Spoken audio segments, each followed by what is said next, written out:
disfrutando de un contenido fresco y actualizado por A Primera Hora. Gracias por seguir con nosotros en esta entrevista central del día de hoy. Está con nosotros Juan Gómez.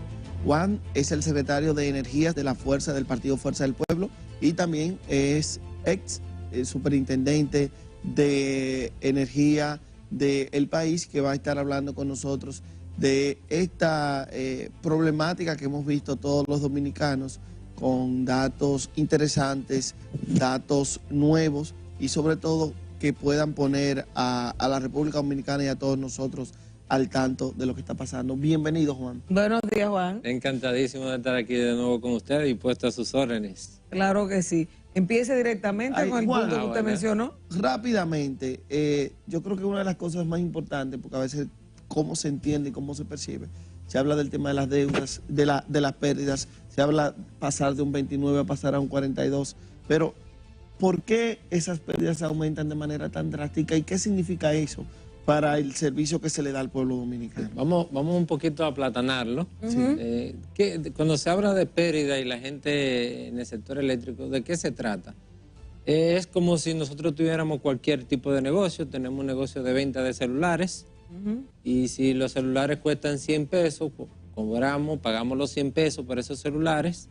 Luego entonces cuando colocamos esos celulares al mercado solamente tenemos la capacidad de cobrar 60 pesos. O sea, ya de entrada tenemos un negocio con una pérdida de un 40%, que es el promedio de las 3 empresas distribuidoras hoy día. Ahora, los celulares de la empresa distribuidora es energía que le compran a los diferentes generadores. Entonces, es muy importante que la población sepa que cuando se dice pérdidas, es un dinero que ya no se recupera. Y lo peor del caso es que ese dinero, ¿con qué se compensa? Ese dinero se compensa, Hacienda pasa esos recursos faltantes de todo el dinero de todos nuestros impuestos como ciudadanos. Ahora, ¿cuánto es eso en monto? Ya sabemos lo que es la pérdida. Ahora, ¿cuánto es eso en monto? Para el año 2023 implicó que la pérdida en promedio de un 40% para las 3 empresas distribuidoras le significó al Estado Dominicano traspasarle a esas empresas 86.000 millones de pesos.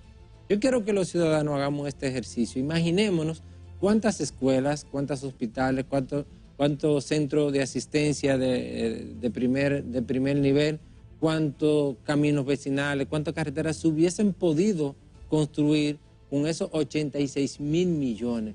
Todo ello es porque estamos cosechando una gran falta de planificación, una gran falta de inversión en las empresas distribuidoras. Las empresas distribuidoras también resulta un poco complicado para todos los ciudadanos entender el sistema eléctrico. Tenemos los centros donde se genera, hay una empresa de transmisión que transmite esa energía, pero lo que vemos los ciudadanos es la distribución y comercialización. Entonces ha habido un descuido enorme en las empresas distribuidoras.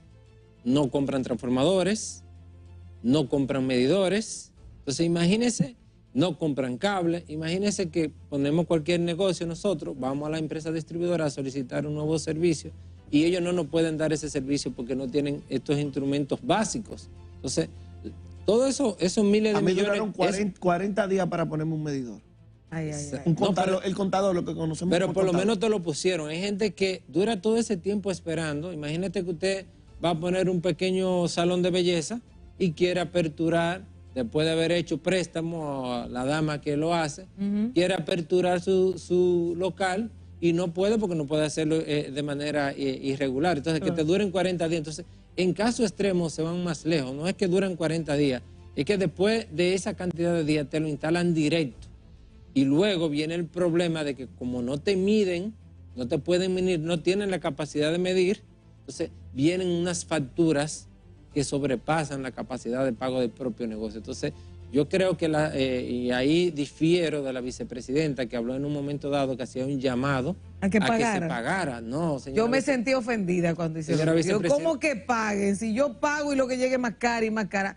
Yo mandé a hacer un reporte. Yo digo, hágame un reporte cada vez que se vaya la luz, hagan un reporte para que quede constancia de lo que está pasando en el país, porque me llega cara entonces. Pero señora vicepresidenta, la gente en la misma estadística del oficial dice que de lo que se factura, se cobra el 95%.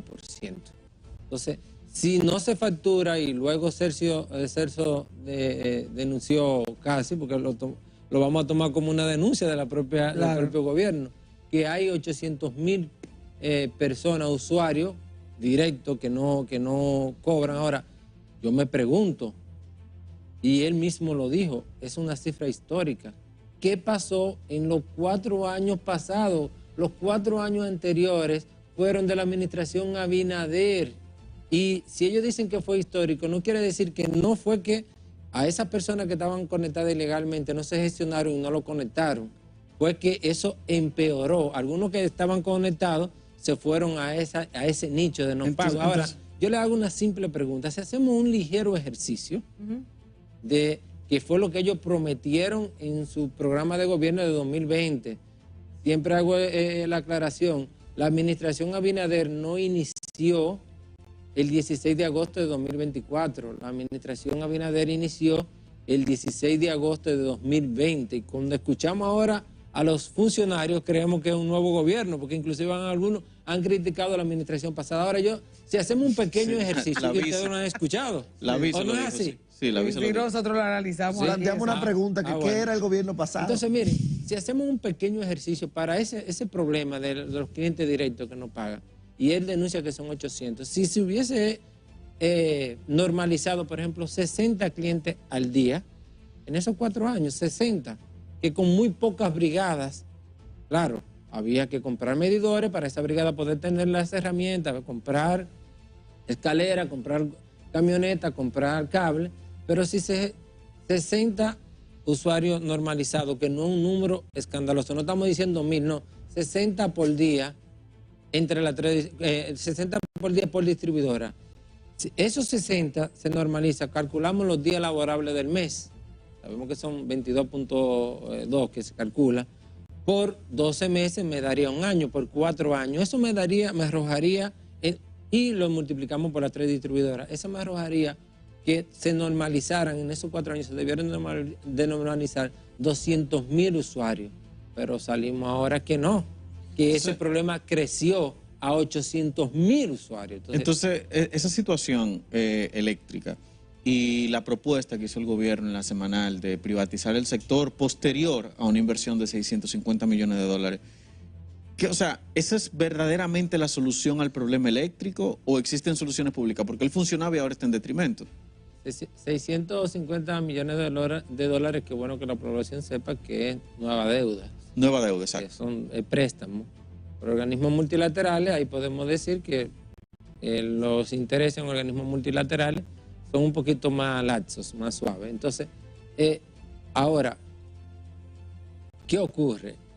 Si no se gestiona, si no se hace una planificación, si no se hace un gran plan, por lo menos ahora vemos que hay alguien que está por dirigir el sector, porque el sector lucía que no tenía...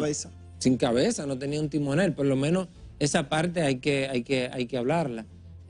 Se puede, si no se hace con esa planificación, indudablemente no podemos tener los frutos que se esperan después de esta inversión. O sea, ahora me llama también la atención que de esos 650 millones, se habla que 75 son para redes. Entonces tenemos un gran problema y nada más tenemos que ir a cualquiera de nuestros barrios para que ustedes vean que parece tela de araña aquello y no hay un orden. Entonces cualquier gente, hay la facilidad que cualquiera se puede conectar. Entonces es bueno ver el detalle total de todas las inversiones, porque tampoco me gusta hablar sobre la base de que no se ha documentado. Entonces simplemente por lo que se habló habría que esperar el detalle total. Veo que se hizo mucho énfasis e invertir en transformadores de subestación, alegando de que hay mucho con sobrecarga. Hay muchos transformadores, y Celso habló que estaban sobrecargados al 110%, al 115%. No, estos equipos, y es bueno que la población sepa, vienen ya diseñados hasta lo de las subestaciones, no lo pequeño que de distribución. Están diseñados para trabajar hasta con un 120% de sobrecarga. Inclusive, lo más pequeño vienen en un rango de capacidad que pueden entregar, por ejemplo, de 3 a 5 megas, el mismo equipo. O sea, hay ya un rango de diseño. A donde seriamente está el problema es en los transformadores de distribución, que es lo que nos llevan la energía, nos transforman la energía en nuestras casas. Y ahí me preocupa el anuncio que se hizo previo a la semanal, en donde se decía que se iban a hacer una inversión a comprar transformadores reconstruidos. Eso me preocupa. Que dije aquí que tenían una pérdida alta con respecto a los transformadores nuevos, sobre todo cuando tenemos un problema de pérdida en el sistema. Creo que de un 5% la pareciera la que tú eres ingeniero de esta área, porque justamente esa es mi preocupación. Un transformador de distribución nuevo tiene ya una pérdida en sí como equipo de un 2%. Eso es un transformador nuevo hecho por el libro, como se dice ahora. Lo reconstruido, bien reconstruido, de fábrica homologada, ya inician con una pérdida de un 5%. Entonces, yo lo que debo de trabajar es para luchar y bajar mis pérdidas, porque eso se va a reflejar en que tengo que inyectar menos dinero al sector. Pero si ya yo de entrada arranco, Lorena, perdiendo un 5%, ya es un problema que me resulta un poco cuesta arriba. Eso pareciera como que vamos subiendo una cuesta de esa de mi campo y que esté lloviendo. Imagínese usted si vamos a llegar a la colina Salvo. Juan, una pregunta.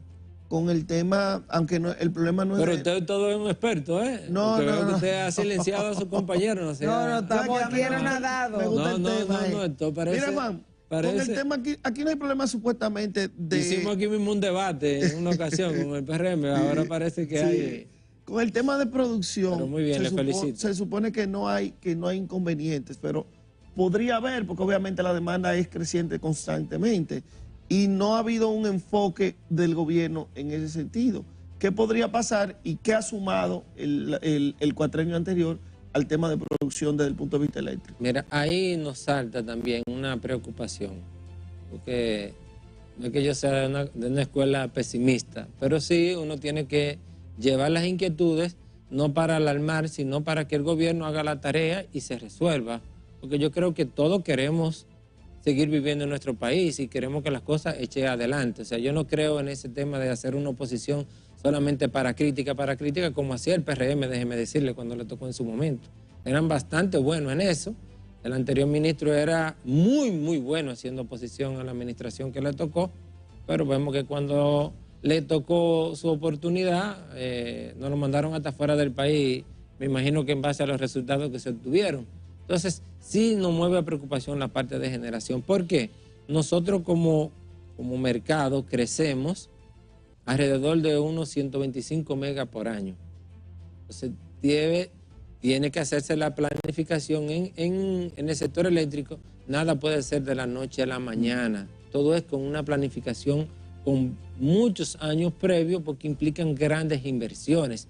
Y no hay en el mercado una central que nos esté esperando a nosotros para cuando querramos instalarlo, estar disponible. No, cada central, si es, por ejemplo, no como en el caso improvisado de la Barcaza y de Ciba de Boca Chica, que lo voy a decir porque expreso es central, por ejemplo, una Punta Catalina, se debe de diseñar desde el primer tornillo, diseñarlo y fabricarlo hasta que esté ahí el producto final. Entonces, ¿por qué nos mueve preocupación la generación? Porque en esta administración, recordamos todos, que se prometieron 2.000 megavatios nuevos de generación en el sistema eléctrico. Ese número lo tenemos todo ahí. Inclusive, en intervención el presidente, siendo candidato, dijo que en un momento dado íbamos a poder venderle energía a Haití. Yo quiero que ustedes lo recuerden esa parte. Entonces, hoy vemos que se han incorporado 371 nuevos megavatios. Pero esos megavatios solamente están para cuando sale una de las grandes centrales, funcionan como si fueran las plantitas de emergencia que instalamos en nuestros negocios, que solamente la prendemos cuando es de alta necesidad, porque el consumo es muy alto, es lo mismo. Esto Ciba de Boca Chica y las dos barcazas de Asua, a las cuales han contaminado, por cierto, la parte medioambiental, salen muy caras para el sistema, son muy costosas, y por eso vemos que en lo que le llaman la lista de méritos, o sea, que es la disponibilidad que están para entrar estas centrales son de las últimas, porque salen demasiado caras. Entonces, en energía firme de base, que son las que están disponibles, por ejemplo, firme de base, Punta Catalina 1 y 2, están en el número 1 y 2. Yo tengo ahí, que por asunto de tiempo no lo voy a buscar, una lista de méritos de un día del mes de agosto, y realmente Siva y Boca Chica que es Siva, y la de Asua, las dos barcazas de Asua, aparecían por encima del 35, la posición número 35. Entonces, de base, esos 2.000 megavatios que nos prometieron, el fruto que hemos tenido como República Dominicana ha sido 0 megavatios de potencia firme de base en la República Dominicana. Aunque tenemos adjudicaciones de licitaciones, por ejemplo, de Manzanillo, que eso se prometió, eso ocurrió ya, la firma del contrato, no ni siquiera la apertura del proceso, hace aproximadamente 28 meses. Y se prometió que cuando se hizo el anuncio que a 36 meses iba a estar eso en línea. Hoy día, y eso hacemos un llamado al gobierno, a que diga el estatus de esos proyectos, porque realmente no lo sabemos, no lo conocemos, ni siquiera sabemos si las empresas que ganaron adjudicatarias han podido hacer su cierre financiero. Se hablan de visitas que ha hecho el presidente a otro proyecto que no son esas, que es el proyecto de Energía 2000. Entonces a veces se quiere disfrazar, si se habla de Manzanillo, pero no son los 800 megavatios que el gobierno adjudicó. Ese es otro proyecto de inversión privada plena y totalmente. Entonces, hacemos la pregunta al gobierno. ¿Qué ha pasado? ¿Cuál es el estatus de la adjudicación de estos nuevos 800 megavatios? Que ellos prometieron que en 36 meses iban a estar en línea, ya van 28 meses y ni siquiera sabemos en qué nivel están. Juan, ¿qué propone la Fuerza del Pueblo para solucionar el tema del sector eléctrico? Mira, la propuesta de la Fuerza del Pueblo, y aquí tengo que ser justo, hasta coincide un poco con lo que fue la propuesta del programa de gobierno del propio PRM. O sea, ellos prometían que iban a trabajar iban a bajar las pérdidas. Las pérdidas se han disparado de un 29 a un 40%.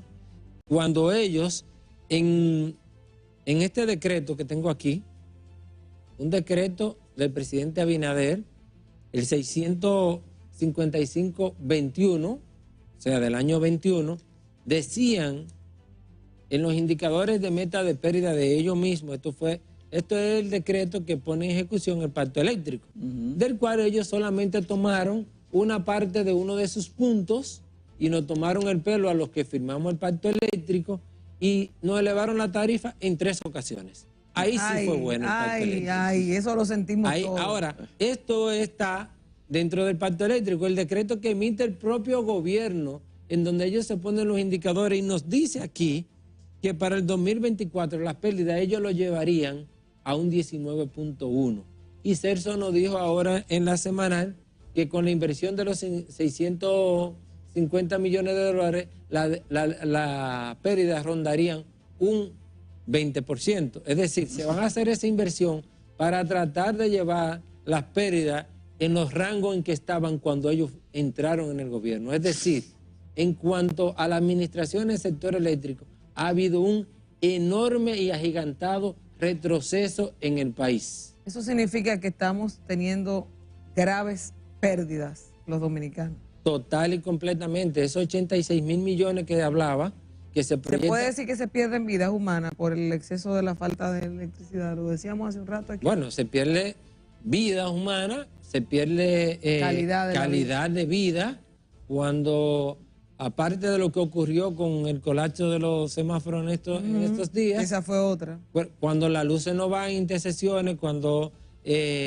vamos rápido, qué sé yo, al aeropuerto, a un hospital, a lo que fuera, y no tenemos. Entonces, la Fuerza del Pueblo, y completando un poco la pregunta anterior, hay que trabajar el tema de las pérdidas, hay que hacer inversiones, porque no podemos tener un servicio eficiente si el servicio que le damos a la población es malo. Y encima de ellos, de que nos subieron la tarifa en 3 ocasiones, nos malfacturan y nos cobran también ahí un poco más de lo que se debería. O sea, eso, en un país como Corea del Norte, nosotros ahora tuviéramos funcionarios ejecutados, porque Kim Jong-un mandó a ejecutar unos 30, 40 funcionarios.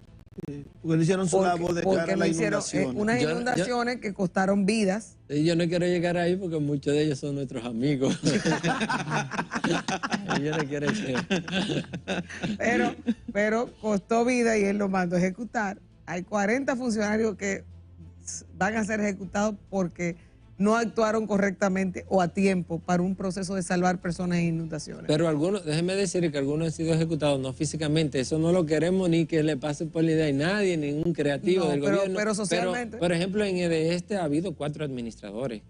Eso es, en el Consejo Unificado, que hoy día encabeza Celso, ha habido 4 presidentes. En la superintendencia ya ha habido 2 incumbentes. En EDESUR ha habido 2 incumbentes. O sea, de una manera u otra... Pero Milton lo hizo bien, ¿no? Han tratado, bueno, en promedio era la que presentaba algunos números, porque la otra ha sido, cuando en países de ciego, el tuerto es un rey. Entonces, como las otras iban tan mal, los números de él no eran los peores, sí muy malos, pero no eran los peores en comparación con ellos. Ay, ahora, pero la tarifa eléctrica... Sí, pero EDESUR tiene una particularidad. Ahora, Lorena, lo que me llama la atención es que los ataques que han venido es hacia Milton. Eso sí me llama un poco la atención. Lo que pasa es que Milton no ha entendido que él no es PRMista, que él es un aliado que proporcionó muy pocos votos en el gobierno del 2020 y que los PRMistas son los primeros que lo van a atacar porque no lo entienden parte. O sea, es una posición recaudadora que debió ser para un PRMista. Eso es lo que piensa. Pero con el conocimiento que él tenía y que presentaba y la experiencia que él tenía. Se dejó llevar de permitir el desmonte del subsidio eléctrico. Su trabajo debió de marcar otras pautas, otros indicadores, los cuales hoy día no son para presentar en ningún escenario. Además de que la nómina de EDESUR era país posible también. Bueno, no país posible, las nóminas, y eso es importante que la población lo sepa, las nóminas de las 3 empresas distribuidoras están sumamente abultadas, los gastos operativos son sumamente deficientes, inclusive hemos escuchado al propio Celso hablar de ello. Ojalá que se le ponga atención, porque estamos quemando mucho dinero que estamos pagando nosotros los ciudadanos dominicanos. Bueno, agradecemos a Juan Gómez. Juan es secretario de Energía del Partido Fuerza del Pueblo y también ex superintendente de Energía en el país. Gracias, Juan, por estos datos importantes y por haber compartido con nosotros. Le faltó la más importante, campesino de Moca. Me manda de la galletica allá. Le voy a mandar unos saludos a una cuanta gente. ¿Verdad? Perfecto. Mi comadre y mi ahijado están ahí. Gracias a ustedes por haber estado con nosotros mañana, 6 de la mañana, aquí en A Primera Hora. Volvemos. Bye, bye.